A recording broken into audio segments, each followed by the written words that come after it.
And why, when you pop up every big fluffy bag full, people pop up too. Pop Secret popcorn, so irresistible you can't keep it a secret.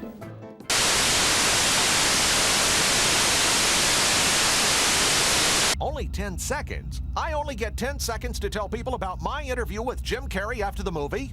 What? We're on now. Space Ghost, Jim Carrey, right after the movie.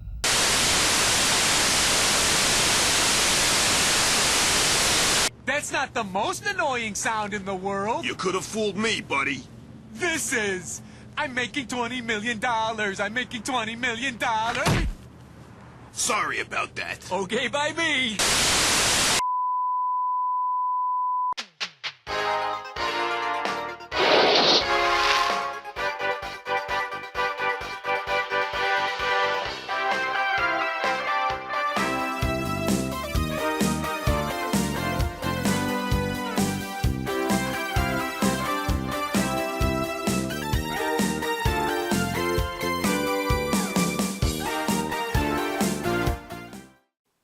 Welcome back to 90s March Madness. Week 3 is Dark Superhero, and even though the one that won for the poo for this one is not technically dark, I will say the comic it came from certainly was. What are you looking at?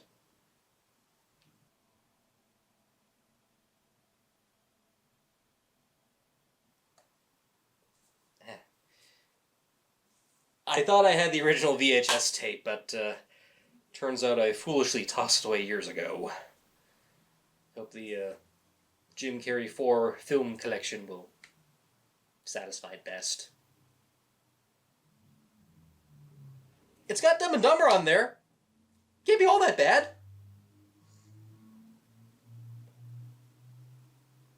Anyway, when Tim Burton's Batman came onto the scene, movie studios scrambled to make something successful as The Dark Knight. Disney had Dick Tracy, Universal had The Shadow, and Paramount made The Phantom. This is a rescue. It seems like the predicament that would be later on was you didn't need to be dark and gritty and follow in the footsteps of others just to be entertaining. In some cases, it was more efficient to just be your own thing. And case in point was The Mask by New Line Cinema. That proved exactly just that. Though the more I think about it, with the one exception of Men in Black, it seems like New Line Cinema was the big pioneer go-to for what comic book movies would later become. With the exception of maybe one in the roster. Printed by Dark Horse Comics, The Mask was a notable hit for its mix of cartoon violence, as well as the unique premise it carried. The idea really lends itself to be a movie with a magical mask that turns one into a green-headed psychopath. New Line Cinema got attention to this with the hope it could make for a new horror franchise. Director Chuck Russell, who worked with the studio before on Nightmare on Elm Street 3 Dream Warriors, felt the fantasy nature was enough to justify its own without the need of gore. Something of which New Line would later agree with, after one attempted draft after another proved the heavy, violent nature probably would not translate well to the silver screen. Instead, the decision was made to hustle into a more comedic route. I probably need to get flagged for this one. But I think in the end, they made the right decision. Fool this man! Look, I know a lot of folks like it when things stick close to the source and don't deviate too far, but in the end, it's an adaptation. An artistic representation of the source material. And back then, it didn't matter as long as the spirit of the original was there, or at least was enjoyable in some form. That's really what mattered. Yeah, I know in today's world we can do things that are at least close to the source, but even then, when you look at stuff like, say, the Super Mario Brothers movie, or Dungeons & Dragons Honor Among Thieves, it does honor the original, but it deviates itself in ways to create a theatrical presentation. A beginning, middle, and end. So it's not all loose and all over the map. And don't get me wrong, the comic book is great in its glorious, gory splendor. Even if it does get a little too mean-spirited at times. But the feature film that's based from is a far different animal altogether.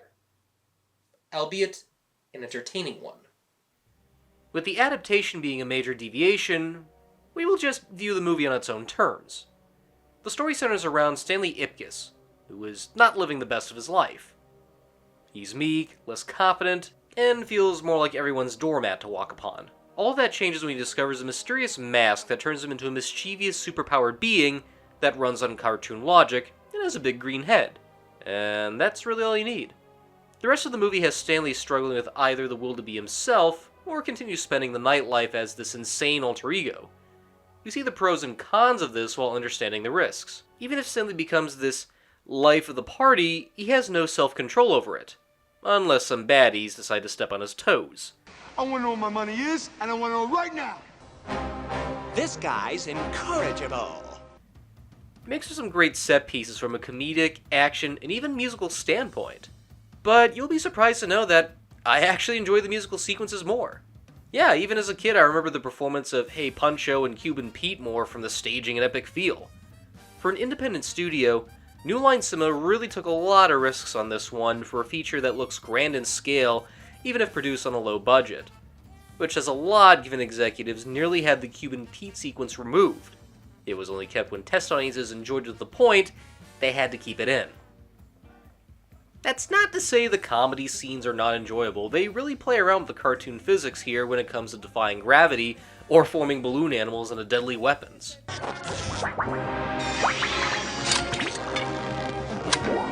A Tommy gun! This movie came around at a time when classic cartoons were being reevaluated thanks to Who Framed Roger Rabbit and the Cartoon Network. People were revisiting the golden age of cartoons through home video, and they were getting constant play on television. The Mask makes explicit homages to Tex Avery, even right down to the mask mirroring the wolf from Red Hot Riding Hood. I want a diamond ring, I want some bracelets and everything. Daddy, they got me doing taxes for what? I want the Empire State, Frisco's Golden Gate.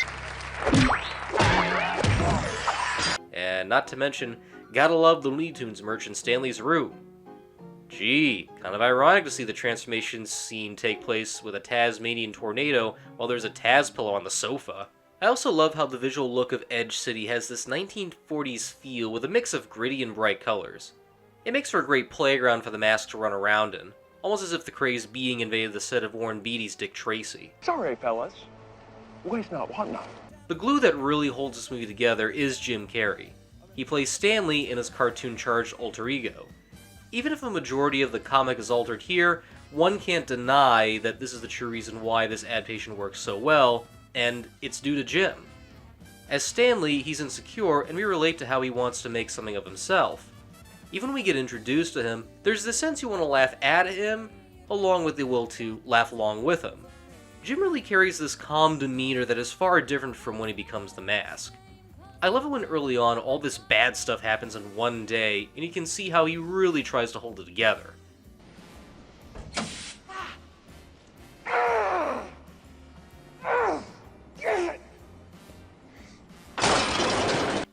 When he's the Mask, Jim is unhinged. You have no idea what he will do, and he just lets loose. Freeze! Put your hands up. But you told me to freeze. All right, on freeze.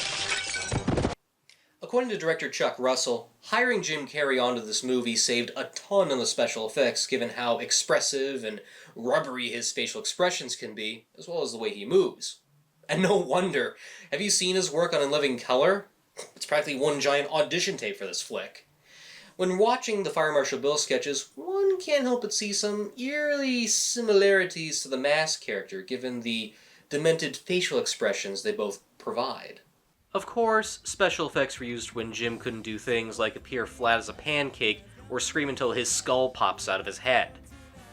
That work was done between ILM and DreamQuest Images. This was a milestone as CGI effects were being used for action sci-fi movies, yet no one considered the idea of using them for a comedy. Credit goes to Wes Takahashi, who supervised the computer animation. Normally digital work from the 1990s rarely holds up, but here is one of those rare cases where the digital effects really lends itself to the comedic tone. You don't mind it too much because it's meant to be cartoony and unrealistic. And considering Takahashi worked prior on Death Becomes Her, I can definitely see where the influence came from for some of these scenes. You pushed me down the stairs. Also, major props to Greg Cannon for the makeup work. He did a great job taking the iconic elements of the comic book design and perfectly translating them into a three-dimensional setting. Good old Greg Cannon. I can't praise this guy enough. He's also another alumni that also worked on Nightmare on Elm Street 3 too. There's a funny story that goes that Greg Cannon designed the giant white teeth for non-dialogue scenes, but as it turns out, Jim Carrey found a way around to use them during dialogue scenes so he can speak with them.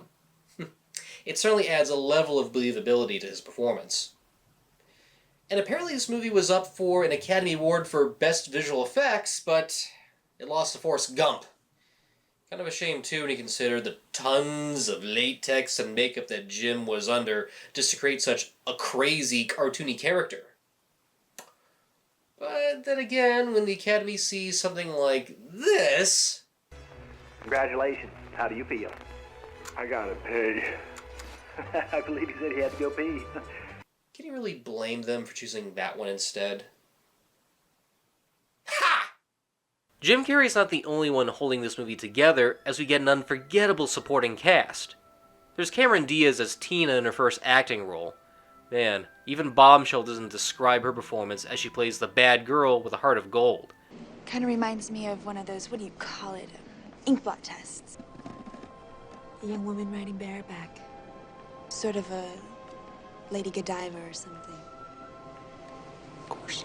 She performs as a singer in a nightclub, but has a soft spot for Stanley despite, well, being trapped in a bad romance.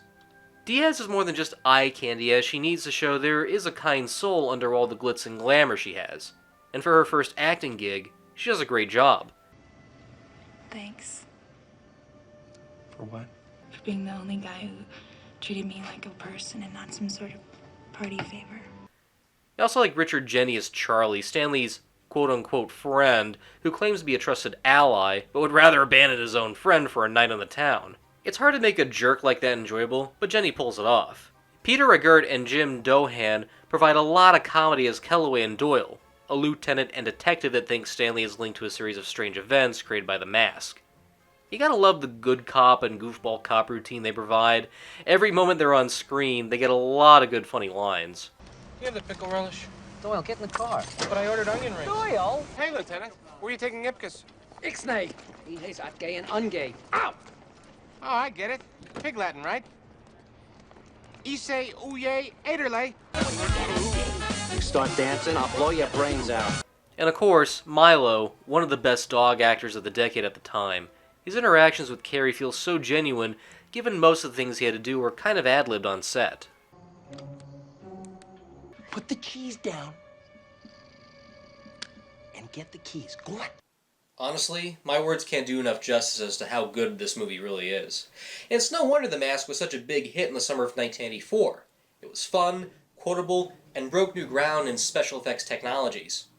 And most interestingly enough, this was one of 3 movies released in that same year that provided a roadblock to Jim Carrey's rising stardom. I mean, think about it. In February, there was Ace Ventura: Pet Detective, which critics hated, but it was a big hit. The summer of 1984 gave The Mask, which showed how versatile he was. And then the year ended with Dumb and Dumber. Need I say more? If I did have one tiny negative, the villains are not that interesting. In the comic book world of The Mask, most of the baddies are over-exaggerated like Walter, or most of the conflict would be internal. For the movie, we get Peter Green as Dorian, a mafia officer who plans to defy his boss by any means necessary. I understand a polar opposite is needed to show what it would be like if Stanley was malicious, and that is fine. I think Dorian is more interesting when he's going head-to-head with the Mask, even if it's brief.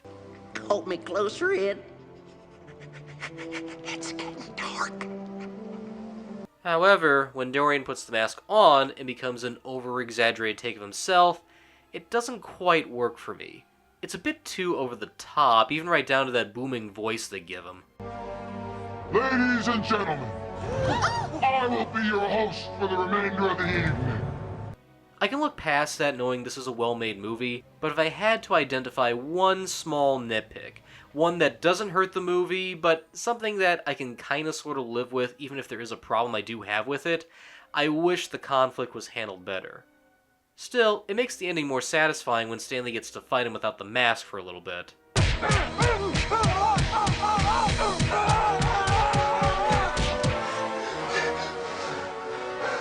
I'm winning. Aside from that, this movie is the pure definition of a crowd pleaser. The Mask proved that you didn't have to stick to the source to be a good movie. All you need to have in order to be a good movie is to carry a solid plot, good cast, well-trained dog, and most importantly, let your audience have fun. The phrase, "they just don't make them like they used to," clearly shows when you look back at nostalgic gems like this one. Final verdict? Own it. On VHS. At least the original release that has the Space Ghost interview at the end. It makes the watching experience all the more sweeter. Used to love to, get a mantis and a grasshopper, put them in a jar, and shake them up. A grass mantis shake?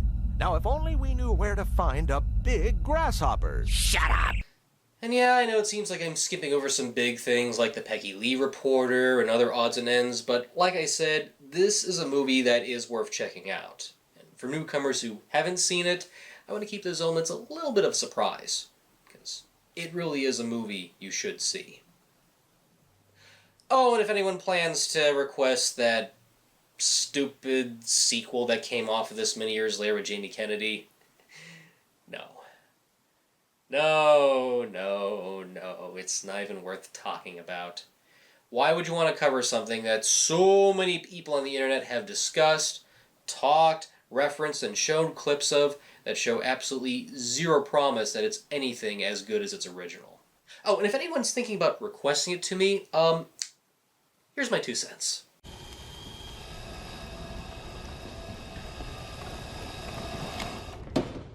How about new? Well, with that out of the way, we got one more week of 90s March Madness. Let's see if this will end with a bang. See you next time. They call me Cuban Pete. I'm the king of the rumba beat. When I play the maracas, I go chick, chicky, boom, chick, chicky, boom. Yes, sir, I'm Cuban Pete. I'm the craze of my native street. When I start to dance, everything goes chick, chicky, boom, chick, chicky, boom.